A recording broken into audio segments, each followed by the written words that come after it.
kabarnya? Sehat semua kan? Waalaikumsalam Bu Sakti, bagaimana kabarnya? Ibu juga sehat kan? Untuk besok Bu, bagaimana materi tentang folding napkin? Apakah Bu Sakti sudah membuat media pembelajarannya? Hai, tebak, sudah apa belum? Hahaha, Bu Sakti bisa juga melucu. Sudah Dek, saya sudah membuat materi folding napkin. Media pembelajarannya saya gunakan animasi plotagon. Kebetulan saya sudah mengikuti diklat Dikdarkumun. Salah satu materinya kita diajari membuat media pembelajaran animasi dari plotagon. Jadi kita diharapkan dengan media pembelajaran ini anak-anak tertarik dengan pembelajaran kita, apalagi sekarang situasinya kita di era pandemi, semua pembelajaran dengan metode daring. Wah, mantap Bu, saya diajari juga ya Bu, supaya saya bisa seperti Bu Sakti membuat media pembelajaran yang bermacam-macam sehingga anak didik kita tidak jemu dalam belajar. Siap, kita belajar bersama di MGMP Tatap Boga supaya nanti teman-teman semuanya bisa belajar bersama-sama sehingga kita bisa mengembangkan materi yang kita pelajari. Oke Dek, sampai berjumpa besok. Selamat pagi anak-anak. Assalamualaikum warahmatullahi wabarakatuh. Selamat bertemu kembali dengan Bu Sakti di mata pelajaran tata hidang. Hari ini kita belajar tentang napkin folding. Anak-anak, materi hari ini tentang folding napkin, kita belajar tentang pengertian napkin folding atau folding napkin. Yang kedua, fungsi tentang napkin folding. Yang ketiga, jenis kain yang baik yang kita gunakan untuk membuat napkin folding ini.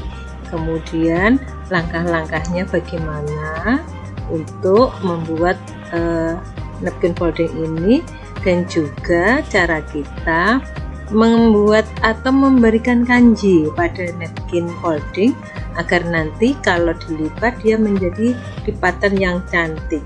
Kemudian yang kelima, kita juga belajar tentang syarat hasil napkin folding.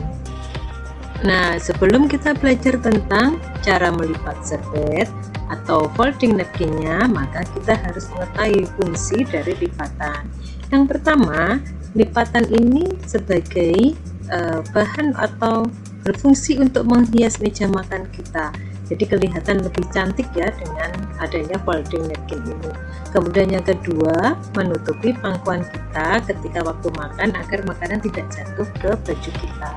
Yang ketiga, dia bisa untuk membersihkan mulut kita, untuk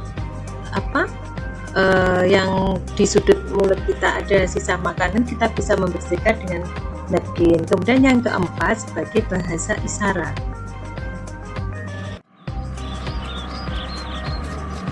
Nah anak-anak, salah satu fungsi dari lipatan serbet kita gunakan untuk menutupi pangkuan kita ketika kita makan, seperti contoh ini.